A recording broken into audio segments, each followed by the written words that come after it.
부등식, 오늘 공수 1도 부등식이고 공수 2도 부등식입니다. 연결되는 거라서 한 번에 하면 더 좋을 거예요.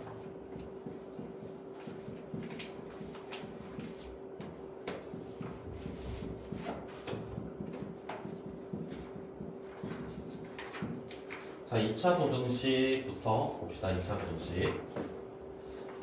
fx가 이렇게 x에 관한 2차식인데 알파 베타로 인수분해가 된다라고 합시다. 이 부등식을 풀어라라고 한다면은 우리가 얘를 해석하는 건 이제 2차 함수와 2차 방정식 그 단원에서 했던 것처럼 얘를 함수라고 생각을 합니다. 그리고 부등식을 풀 때는 항상 최고차한 개수를 플러스로 만들어 놓고 푸는 게 좋습니다. 일단 그건 먼저. 얘를 이렇게 아래로 볼록인 2차 함수라고 생각을 할 수 있을 거고요. 여기가 알파, 여기가 베타. 그럼 여기서 이제 얘가 0보다 크다라는 건 얘를 이제 y는 a에 x-알파, x-베타라는 함수라고 생각을 한다면 얘네가 y 값이 0보다 큰 범위를 찾아라 라는 겁니다. y가 0보다 큰 범위는 x축 위쪽이니까 결국 x의 범위가 이쪽이 되겠고요. 그래서 x의 범위는 알파보다 작다, 베타보다 크다 이런 식으로 나오겠고요. 다음 두 번째, x-알파, x-베타가 0보다 작다라고 한다면은 얘도 마찬가지로 우리가 2차 함수로 생각을 한다면 y가 0보다 작아야 되겠죠. 그래서 x축과 만나는 두 점을 알파, 베타라고 했을 때 y가 0보다 작은 부분은 여기가 되겠습니다. 그래서 x의 범위가 알파와 베타 사이가 된다. 그래서 0보다 크다면 날개, 양쪽 가장자리 부분이 되고요. 사이면 0보다 작다면 사이가 된다. 풀 때 항상 최고차한 개수는 플러스로 만들어 놓고 그러고 가셔야 됩니다. 그 다음에 2차 절대부등식들이 있는데요. 이게 이제 조금 있다가 와우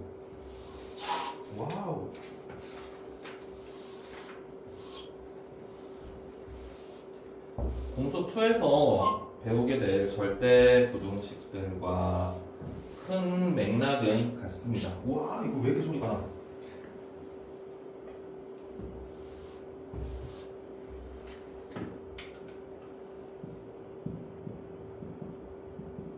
차 절대부등식이라고 생각하지.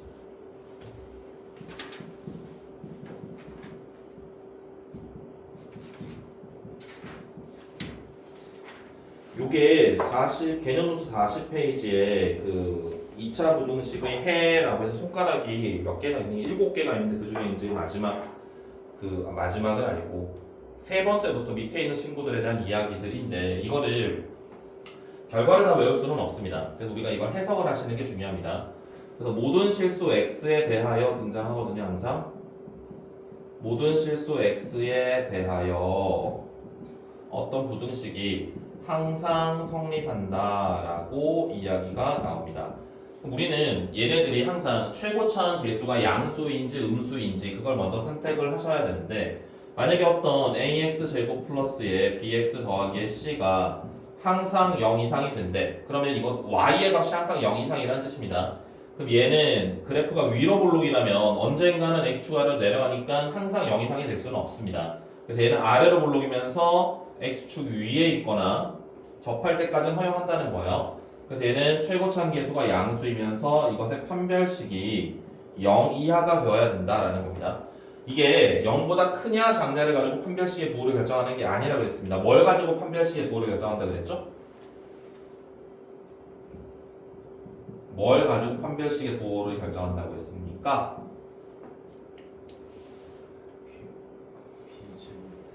아니, 그건 판별식이고 판별식이 0보다 크다인지 작다인지 그건 우리가 뭘 가지고 결정하냐면 그래프가 x축과 만나는 교점의 개수입니다. 위로 볼록이냐 아래로 볼록이냐 상관없어요. 얘가 그래프가 x축과 만나는 교점이 없으면 판별식이 0보다 작은 거고요. 교점이 하나 접할 때는 판별식이 0이 되는 거고요. 교점이 두 개가 있을 때는 판별식이 0보다 크다가 되는 겁니다. 그럼 만약에 얘처럼 나온다면 모든 실수 x에 대해서 얘가 항상 성립한다. 그렇다면 얘는 아래로 볼록이면서 x축과 교점이 있으면 안 돼요. 그래서 얘는 아래로 볼록이면서 판별식이 0보다 작다가 됩니다. 그러면 만약에 ax 제곱 플러스에 bx 더하기 c가 항상 0 이하가 된대. 그렇다라는 건 얘가 아래로 볼록이면 안 되겠죠. 이번에는 얘는 위로 볼록이면서 접할 때까지는 허용을 하는 겁니다. 접할 때까지는. 여기는 위로 볼록이고요. 판별식이 0 이하가 된다.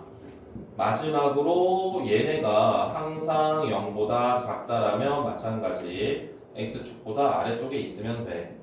그래서 위로 볼록이면서 판별식이 0보다 작다. 이게 x축 위에 있냐 아래에 있냐 가지고 판별식의 부호를 결정하는 게 아닙니다. x축과 만나는 교점의 개수가 몇 개냐를 가지고 판별식의 부호를 결정하는 겁니다. 알았지? 헷갈리면 안 돼요. 그리고 그 위에 그 완전 제곱식으로 나와 있는 거 한번 볼래요? 손가락 표시 이제 세 번째, 네 번째, 다섯 번째, 여섯 번째. 완전 제곱식이 0보다 크다, 0보다 작다, 또는 0보다 크거나 같다, 0보다 작거나 같다 일 때 걔네들을 우리가 해결하는 방법. 소름 돋아. 왜 이러지? 잘라야 되나?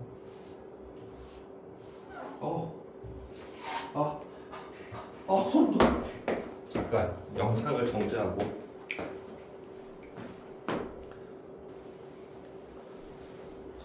다시 이어서 그 손가락 그 4개 완전 제곱식 있는 거 읽어봤어요? 잘 닦여.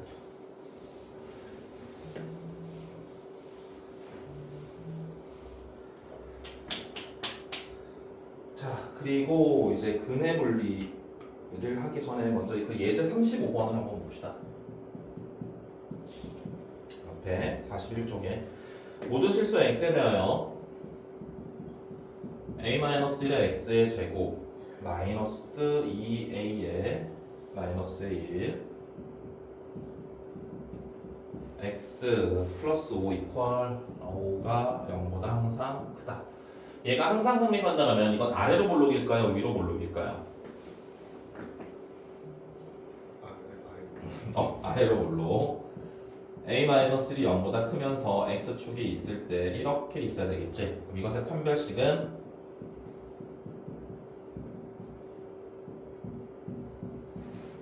보다 작아야 되고요. 굳이 전개시킬 필요 없이 a-로 묶이거든요. 이렇게 됩니다. a의 범위가 1보다 크고 6보다 작다. 이렇게 되겠지. a가 1보다 크다니까 겹쳐지는 범위가 여기가 될 텐데 내가 여기 1번이라고 쓴 이유는 이 문제는 함정이 있는 문제입니다. 두 번째는 뭘 확인해야 되냐면 a가 1이 될 때를 확인해야 돼요. a가 왜 1이 될 때 확인해야 되냐면 얘는 구조적인 특징이 거기에 문제 이거 네모 칸을 쳐두세요. 구조적인 게 2차 항과 1차 항에 동일한 식이 개수로 포함되어 있을 때는 얘네들이 0이 될 때의 값을 꼭 확인해야 됩니다. 얘네들이 0이 된다면 x에 어떤 값을 집어넣더라도 얘는 항상 0이 될 거거든요. 그럼 남는 게 5가 남을 거고 얘가 0보다 크다는 참이죠. 그치? 그럼 얘도 포함이 돼야 되는 거야. 그래서 a의 범위는 1을 포함하면서 6보다 작다 이렇게 나옵니다. 요 풀이 써두시고요. 요거는 아이들이 많이 실수하는 부분입니다. 최고차항에 2차항과 1차항에 동일한 똑같은 1차식이 똑같은 개수가 있다면 걔네들이 0이 될 때도 우리가 확인을 해봐야 됩니다.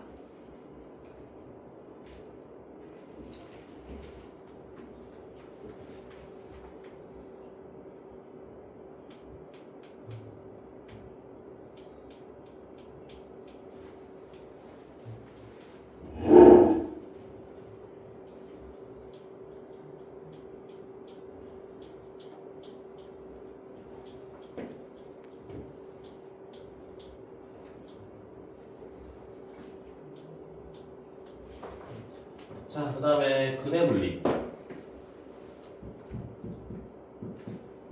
근해 분리는 우리가 2차 함수할 때 썼던 이야기입니다. 2차 함수할 때 이제 근해 분리라는 건 어떤 거였냐면 2차 방정식에 근에 대한 설명이다 라고 했어요. 어떤 2차 방정식이 있을 때 그 2차 방정식에 두분이 1보다 크다, 두분이 1보다 작다, 두 분 사이에 1이 있다, 두분이 1과 2 사이에 있다, 이런 같은 것들, 그런 설명들이 등장을 할 때는 우리가 얘를 해결하는 방법은 어떻게 해결한다? 첫 번째, 조건에 맞게 그래프를 그립니다. 그래프를 이제 두 분이 1보다 크다라고 한다면 2차 함수가 x축과 만나는 두 점이 1보다 크게 그려야 된다라는 이야기입니다. 그 다음에 두 번째, 얘네들이 판별식이 0보다 크다인지 아니면은 크거나 같다인지 서로 다른 두 분이 되어야만 되는지 중분이 될 수도 있는지를 확인해야 되고요. 그 다음에 3번, 추구의 범위를 확인합니다.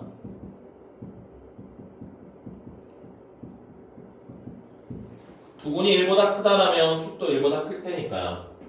마지막 경계의 함수값을 확인합니다.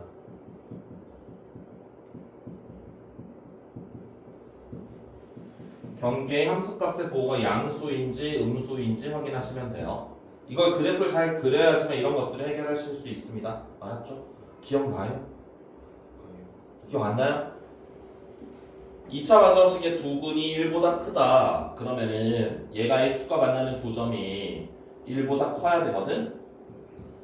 그럼 얘는 판별식이 0보다 크다일까? 크거나 같다일까? 크거나 같다요. 얘는 중분이 되어도 됩니다. 서로 다른 두근이라고 하면 판별식이 0보다 크다고요. 그냥 두근이라고 나오면은 얘는 중분이 될 수도 있습니다. 그런데 만약에 두 군 사이에 1이 있다 그러면 이건 중분이 될 수는 없겠죠. 두 군이 떨어져 있어야지 그 사이에 뭐 어떤 숫자가 들어갈 수 있을 테니까. 그래서 이 경우는 두 군이 1보다 크다라고 한다면 얘는 중분을 가질 수 있기 때문에 판별식이 0보다 크거나 같다고요. 이것의 축이 1보다 큰 쪽에 있는 건 확실하죠. 그 다음에 1일 때 함수값은 어때요? 0보다 커요, 작아요? 1일 때 함수값 이렇게 찾는 거예요. 이거 세 가지. 이게 근의 분리입니다. 이거는 대수랑 미적 원에서 다시 반복이 됩니다. 그러니까 지금 잘 기억을 해 두셔야 됩니다. 나중에 해야지 하면 안 돼요. 이거는 예전에는 수능에도 막 연결됐었는데 요즘은 수능에 잘 나오진 않는데 내신에는 계속 나오고 있습니다.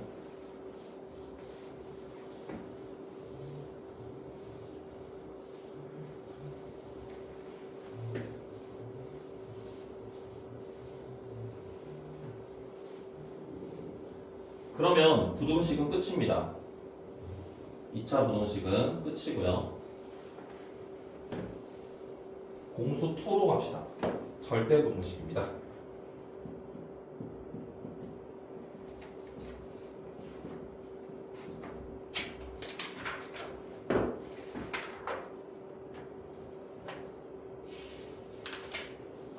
증명을 먼저 해야 되지. 그쵸. 102페이지. 102페이지.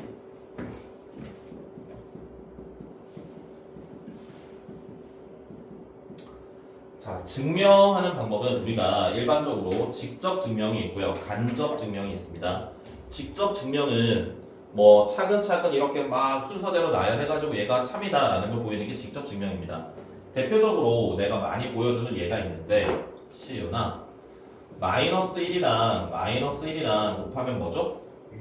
왜? 마이너스 있고 마이너스에서 플러스 왜 이렇게 배웠어요? 그러니까 이 증명은 그냥 외웠죠. 마이너스랑 곱하면 플러스가 된다. 이 증명이 직접 증명입니다. 보여드릴게요. 이게 왜 마이너스 1 곱하기 마이너스 1이 플러스 1이 되는지. 뒤에다가 0을 더해도 괜찮죠. 0은 우리가 마이너스 1이랑 1이랑 덧셈 해도 괜찮죠. 그러면 이제 얘네들을 마이너스 1로 묶어주는 겁니다. 마이너스를 더하기 1 이렇게 되거든요. 그러면 얘가 마이너스 1 곱하기 0이 되고요. 그럼 이게 0 더하기 1이라서 1이 됩니다. 이게 마이너스 1 곱하기 마이너스 1이 플러스 1이 되는 직접 증명이고요. 내가 대학교 2학년 때 해석학이라는 걸 배웠는데 이게 중간고사 문제로 나왔던 5번 문제로 내가 해석학을 여러 번 들었거든. 학점이 별로 안 좋아서 매번 이 시험 문제가 나왔어요. 때 뭐 후배들한테 내가 이거 나온다고 찍어주고 막 그랬었는데 이게 마이너스 1 곱하기 마이너스 1이 되는 건데 이거 찍고 있는데 이런 이야기 해도 되나? 설마 안 보겠지? 옛날에 한 10년도 더 됐다. 내가 이제 그때 이제 교무실에 있는데 중등 수업하시는 선생님이 쉬는 시간에 내려오더니 교무실에 오더니 갑자기 책상에 팍 집어 던지는 거야. 얼굴 빨개져가지고 막 화를 내. 그 선생님이 나랑 마주보고 있었거든 책상이. 그래서 내가 이렇게 컴퓨터 앞에 앉아 있는데 여기 책을 집어 던지고 여기 서가지고 막 씩씩거리고 있더라고. 그래서 왜 그러시냐고 했더니 아니 쌤 나보고 하는 말이야. 쌤 마이너스 1 곱하기 마이너스 1이 1이 되는 걸 증명해달래. 아 그거 외우는 거지. 그 증명 어디 있어? 증명 있어요? 그러는 거야 나보고. 그래서 네 그랬지. 그리고 네 그러니까 그 선생님이 약간 당황하더라고. 그 선생님은 이제 수학과 출신은 아니었고 그래서 나보고 아까 그때 약간 주춤 하시더니 그 마이너스 1 곱하기 마이너스 1이 플러스 1이 증명이 있냐고. 그래서 있다고 하니까 어떻게 하냐. 그때 내가 교무실에 이제 화이트보드가 있었거든 벽에 한쪽에. 그래서 이거 증명을 해줬어. 그러더니 이제 가만히 있더라고. 그런 일화가 있어. 그때 되게 그 선생님 입장에서 되게 당황했을 거야. 그 선생님이 가르치는 여학생이 있었는데 그 여학생이 이제 뭔가 뭐만 이야기하면 증명해달라고 계속 그랬대. 그 선생님 되게 짜증나가지고. 근데 이거는 사실 모르죠 잘. 수학과 출신이 아니라면 이런 증명을 잘 하지 않으니까. 1이 0보다 큰 것도 증명한다? 진짜야. 자, 이런 이제 직접 증명이 있고요. 그래서 크게 증명하는 방법은 직접 증명법이 있고요. 간접 증명법이 있습니다. 직접 증명하기 힘든 것들은 우리가 간접적으로 증명을 하는데 그 간접 증명하는 것들이 우리가 1학년 때 배우는 것들은 두 가지가 있습니다. 대우 증명법이 있고요. 주어진 명제가 참임을 증명하기가 어려워. 그래서 그것에 대우 명제를 써서 증명하는 방법이 있고요. 대우가 참이면 원래 명제가 참이니까. 그 다음에 귀류법이라는 게 있어요. 귀류법이라는 건 주어진 명제가 틀렸다고 가정을 해. 그리고 막 증명해 나가다 보면은 모순이 생겨. 그럼 얘 안 틀렸네. 이게 귀류법입니다. 그 다음 이거는 대수 때 나오는 수학적 균형법이라는 게 있습니다. 이거는 이제 대수 가서 배우시면 되고요. 그래서 우리가 지금 해야 될 거는 이제 대우 증명법과 귀류법 같은 것들입니다. 그래서 대우 증명법은 뭐 말 그대로 대우를 증명하면 되는 건데요. 대표적인 이야기 두 가지를 해드릴게요. 대우 증명법과 귀류법에 대한 이야기. 그 102페이지에 있습니다. 102페이지의 대표적인 예제 두 가지를 증명을 해드리도록 하겠습니다. n제곱이 짝수일 때 n도 짝수이다. 또는 n제곱이 어떤 수의 배수라면 n제곱이 3의 배수면 n도 3의 배수고요. n제곱이 7의 배수면 n도 7의 배수가 됩니다. 이제 그걸 증명을 해드릴게요. 예제 68번. n제곱이 짝수 이면은 n도 짝수. 여기서 이제 n은 자연수라는 말이 꼭 필요합니다. 자, 그럼 이것의 대우를 써볼게요. 이것의 대우는 n이 홀수일 때 n제곱도 홀수. 그리고 자연수는 짝수와 홀수는 자연수에서만 있습니다. 그걸 이제 잘못 막 2의 배수가 전부 짝수다라고 생각하는 사람들이 있는데 2의 배수는 마이너스 2, 마이너스 4 이런 것들도 2의 배수거든요. 그런 것들은 짝수가 아닙니다. 짝수 홀수는 항상 이제 자연수 체계 내에서 우리가 이야기하는 거고요. 자, 그럼 얘를 증명을 해서 이게 참이면 얘도 참이라는 걸 알 수 있고요. 그럼 n이 짝수라면 이거 프로프라는 거고요. n을 2k n이 홀수라면 n을 2k-1이라고 쓰고요. k는 자연수라고 이야기할 수 있어요.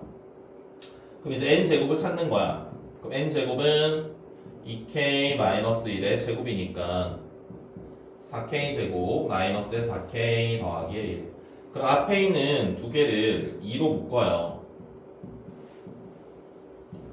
그러면 얘는 2의 배수 더하기 1이니까 n제곱이 홀수라는 게 증명이 됐습니다. 그래서 n이 홀수일 때 n 제곱도 홀수이다. 따라서 이것의 대우 명제인 얘도 참이다. 라고 하면 증명이 끝나는 거고요. 그리고 그 밑에 69번 루트 2가 무리수임을 증명하시오라는 겁니다. 이건 귀류법인데요. 루트 2를 유리수라고 가정해요. 유리수의 정의 알아요? 유리수의 정의.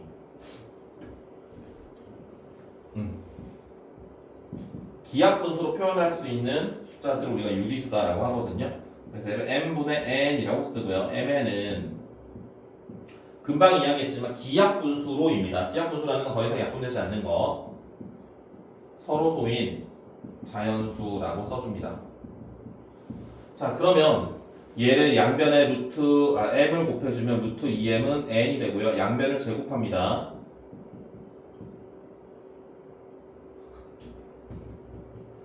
좌변이 2의 배수죠. 짝수죠. 우변도 2의 배수죠. 그러면 그럼 n 제곱이 짝수이므로 2의 배수라고 할까? n도 2의 배수죠.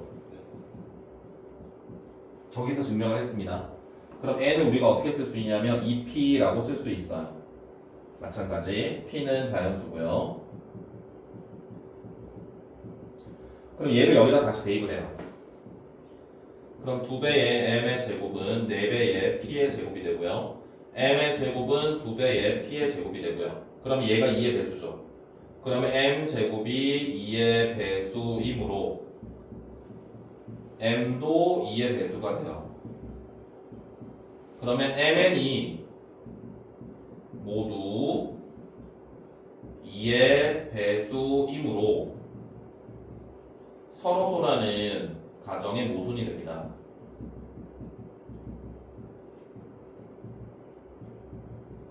따라서 루트 2는 무리수이다. 이게 증명이 끝나는 겁니다. 써두세요. 68, 69 둘 다. 이거는 내년에 꼭 다시 확인해야 되는 증명이기 때문에.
썼어요?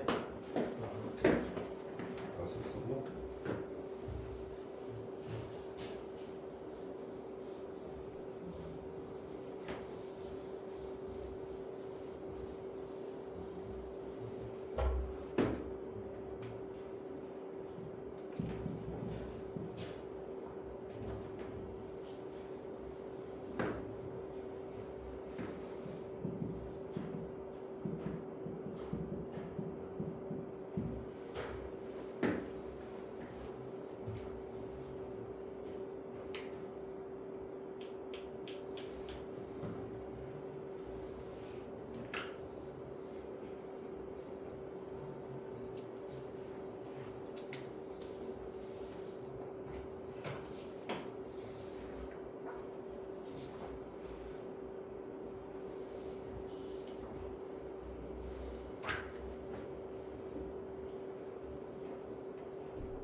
자, 다음에 절대 부등식입니다. 절대 부등식이라는 건 방금 이제 2차 부등식, 2차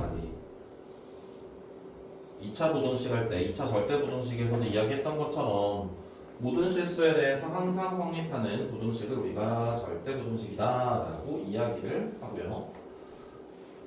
여러 가지 절대 부등식들이 있습니다. 그것들을 이제 전부 외울 수는 없습니다. 다 외울 수는 없고요. 뭐 이런 것들이 있어요. a의 제곱 플러스의 ab 더하기의 b의 제곱은 항상 0 이상이다. 여기 마이너스가 들어가도 마찬가지고요. a제곱 더하기 b제곱 더하기 c제곱은 뭐 ab, bc, ca보다 크거나 같다. 뭐 절대값 a 더하기 절대값 b는 절대값 a 플러스 b보다 크거나 같다. 이런 것들이 막 있습니다. 그래서 이걸 우리가 전부 외울 수는 없습니다. 그렇기 때문에 우리가 이 부등식이 참인지 거짓인지 구별하는 방법은 부등식을 증명하는 방법을 이용하셔야 되는데, 일반적인 다항식일 때 부등식의 증명은 a-b가 0보다 크다면 그때는 a가 b보다 크다라는 걸 이용하시면 됩니다. 그런데 만약에 a, b가 절대값이 있거나 루트 안에 있어요. 그럴 때는 우리가 어떻게 하냐면 a와 b가 0보다 크다라는 그 조건이 있다라면 우리는 a제곱 마이너스 b제곱을 찾아요. 그래서 얘가 0보다 크다라면 그때 a가 b보다 크다라는 이야기를 할 수 있습니다. 이런 이야기, 이런 것들은 제곱한 걸 가지고 증명하시면 되고요. 여기서는 둘을 그냥 빼면 됩니다. 자, 그 중에 여러 가지 절대 부등식들 중에 이제 우리가 기억해야 될 게 산술 기하 평균과 코시 슈바르츠 부등식이라는 게 있습니다.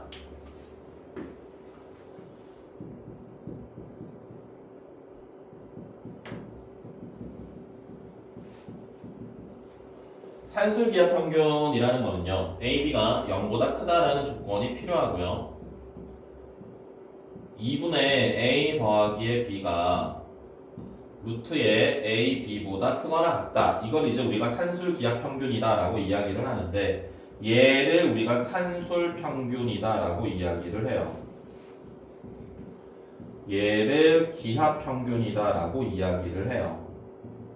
그리고 여기서 이제 등호가 성립하기 위한 조건은 A와 B가 같을 때 등호가 성립합니다.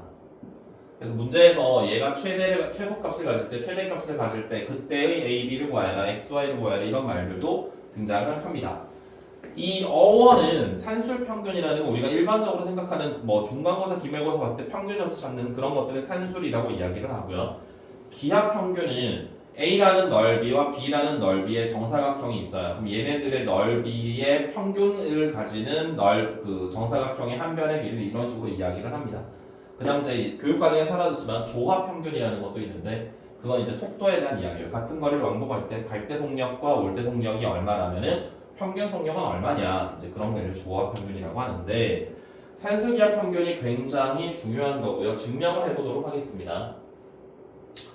얘를 증명을 하는 방법은 둘을 제곱한 다음에 빼요. 0보다 크다는 조건이 있다라고 했죠, 둘 다. 그럼 둘을 제곱을 해요. 2분의 a 플러스 b를 제곱하고요.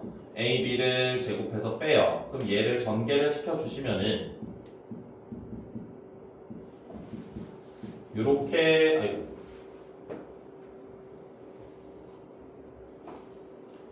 요렇게 될 거고요. 이걸 통분을 합니다. 그러면 a제곱 마이너스 2ab가 되고요. 더하기 b제곱이 됩니다. 그럼 얘는 4분의 a 마이너스 b의 제곱이 되니까 완전 제곱식은 0 이상이죠. 언제 0이 되지? 얘가 0이 되려면 얘가 0이 돼야 될 거 아닙니까? 얘가 0이 된다는 건 a와 b가 같을 때겠죠. 이럴 때 등호가 성립한다. 이게 이제 증명이 끝나는 거야. 증명 과정 이해되세요? 그래서 우리가 기억해야 될 거는 결과값을 기억을 하셔야 되고요. 요거를 이제 우리가 실제로 문제를 풀 때 사용할 때는 요걸 이제 양변에 2를 곱해가지고 얘를 이렇게 바꾸어서 많이 사용을 합니다. a 플러스 b는 크거나 같다 2배 루트의 ab 이렇게요. 자, 그래서 이 예제들을 차근차근 보여드릴게요. 차근차근. 유형이 이제 10가지가 넘거든? 그걸 다 하진 않을 거고요. 기본적으로 자주 나오는 유형들, 지금 내신 대비하는 과정이 아니기 때문에 기본적인 유형들만 몇 가지를 보여드리도록 하겠습니다.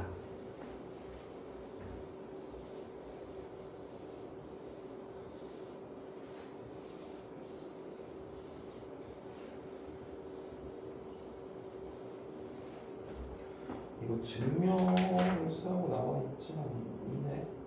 증명을 안 써도 되겠지? 그 예제 104페이지 예제 72번을 한번 보세요.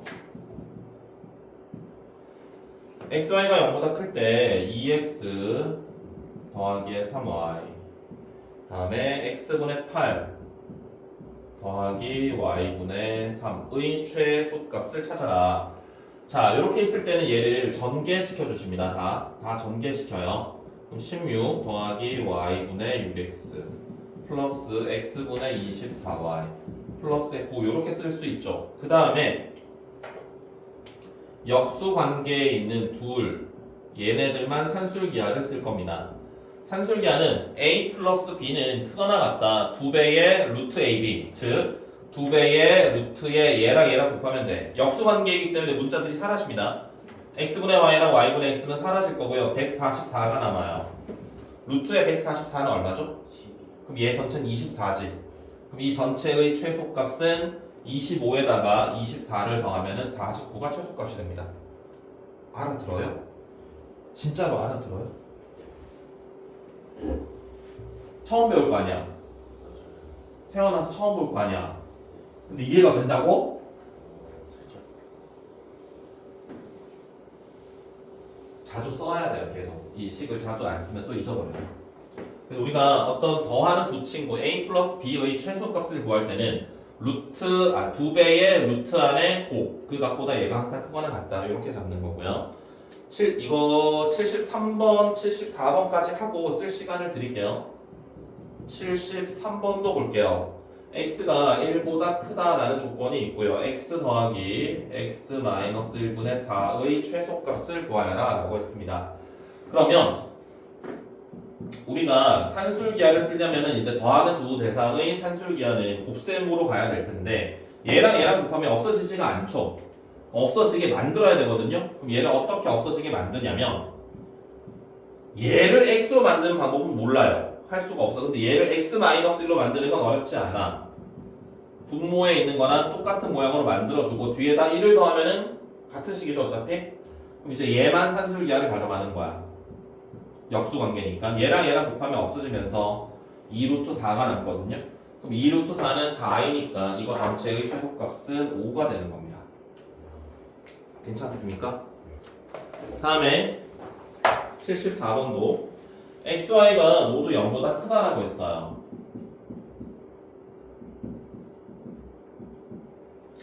(2x) 더하기 3y가 6이고요. 그때 x분의 2 더하기 y분의 3의 최소값을 찾으래. 자, 얘는 곱해봐야 xy가 그대로 남아있어요. 그래서 그때 우리는 어떤 작업을 해야 되냐면 얘랑 갑자기 곱셈을 합니다. 2x 더하기 3y랑 x분의 2 y분의 3의 합을 곱해요. 그래서 얘를 다 전개시켜준다. 얘를 전개시켜주면은 4 더하기 y분의 6x 더하기 x분의 6y 더하기 9가 될 거고요. 여기에서 역수 관계에 있는 두 친구 얘네들만 산술기하로 데려가요. 그러면 얘가 2배 루트에 36인가요? 그럼 얘는 12가 될 거니까 전체의 최소값은 13, 12니까 25가 되거든? 그래서 답을 25라고 쓰면 틀려요. 왜 틀릴까요? 이상.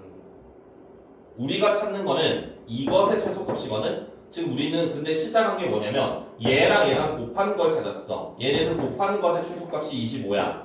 그럼 이제 우리는 얘의 최소값을 찾기 위해서 얘가 6이거든.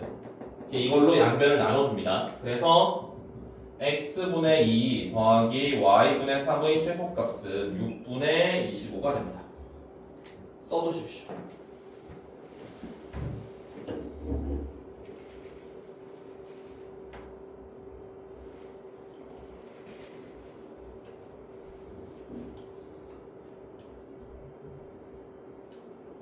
이렇게 세 가지가 산술기하 평균에서 이제 가장 기본적인 유형들입니다. 전개식의 최대 최소, 그다음 역수꼴을 만들어주는 형태, 그다음에 분수식에서 다항식을 곱해서 만드는 것들.